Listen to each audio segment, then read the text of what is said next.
Hello everyone! Ito na yung ginawa natin na cake na first coating, na kinram coat natin. Tapos ayan, kinover ko lang siya ng white bago natin ilagay ang kanyang final color na red.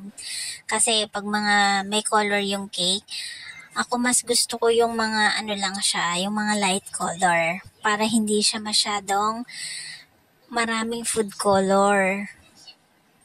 Kaya yun dito, ganyan ang ginagawa ko pag mga darker color, yung mga cake na order nila para hindi naman masyadong marami yung magamit natin na food color at saka kasi yung syempre food color yan, hindi pa rin kahit na edible yan, pag sobrang dami, hindi rin siya maganda. So, yan ang ginagawa ko para konti lang. Kaso syempre yung sa mga cupcake, yun kailangan talaga marami, 'di ba? Tapos ganyan lang ang ginagawa ko para sa mga spider web na gagawin natin. Hindi pa nga pantay yung unang ikot niya eh. Kasi ano guys, lalagyan mo lang siya ng parang manghihiwa ka ng pizza, ganun. Lalagyan mo siya. Medyo mahirap yung mga pababang ganito kasi napuputol siya.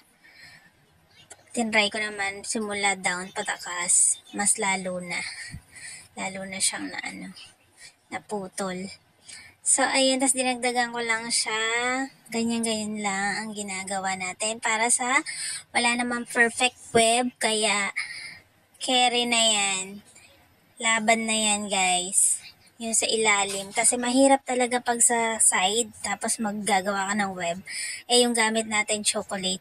Dark chocolate ang ginamit ko dyan para hindi rin humawa. Pag kasing food color na black, ahawa. So, ayan. Tapos nilagyan ko lang siya ng dark blue sa pinakababa. Tapos ang request nila ganyan, Lucas at 3. O, diba?